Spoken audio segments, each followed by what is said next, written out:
Mission Toba est une attraction, une nouveauté de l'année 2011. Vulcania, comme tous les parcs d'attractions, se doit de marquer chaque année dans son catalogue nouveauté.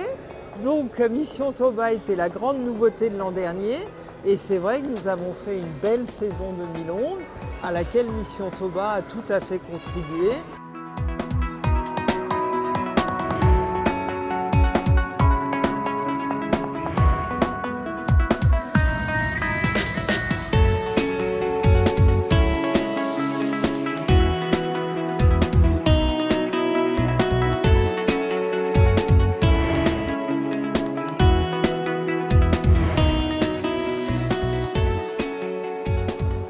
On est plus acteur, on se sent plus pris dans le film, comme si on y était, et avec la sensation de mouvement que dans le cinéma traditionnel, on est assis, on ne bouge pas, et là c'est plus agréable en fait. Les modules, les capsules, ben, ça bouge et ça fait 3D et ça bouge en plus.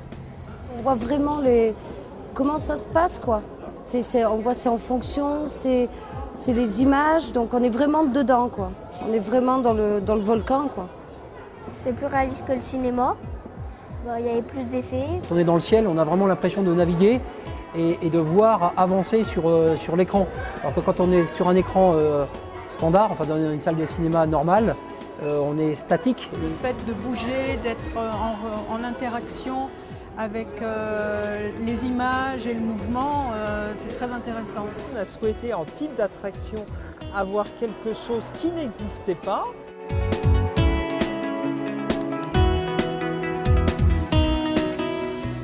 C'est-à-dire une projection à 180 degrés, donc avec vraiment l'impression pour les visiteurs d'être englobés dans le film, et des vaisseaux dynamiques, mais vaisseaux dynamiques dont nous souhaitions, compte tenu du thème, qu'ils donnent une impression de survol et non pas une impression de vaisseaux agités par les explosions, par exemple, qu'on a déjà ailleurs.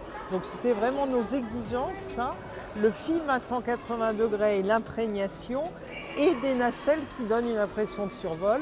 Et nous sommes tout à fait satisfaits sur ces deux points qui étaient les points clés de la prestation de nos fournisseurs. Bien évidemment, on les essaie même à différents stades. Nous, on a même été les voir en Bretagne. Quand je dis nous, c'est une partie de l'équipe de Vulcania dont je faisais partie, à l'état de prototype chez CL Corp, puisqu'effectivement, beaucoup reposaient sur le type de mouvement qu'allaient pouvoir proposer ces nacelles, parce que l'impression de survol, c'est facile à dire, c'est des fois moins facile à faire. Donc on a vraiment voulu aller voir en amont si ça répondait à nos exigences. Une fois de plus en type de mouvement. Il y a une autre exigence qui est très forte pour nous sur un parc comme celui-là, c'est la sécurité. Et donc c'était vraiment les deux problématiques qu'on avait en tête quand on est allé dans cette visite-là. On a été tout à fait rassurés et après, bien sûr, le travail a continué. Et on les a bien sûr testés quand elles ont été installées en vrai ici. Et je dirais, enfin, moi, je dois remonter dessus quand même une dizaine de fois par saison, donc je connais bien l'attraction. Nous, pour chaque attraction, on se repose les questions qu'on s'est posées sur celle-là, c'est d'avoir des choses nouvelles dans leur forme.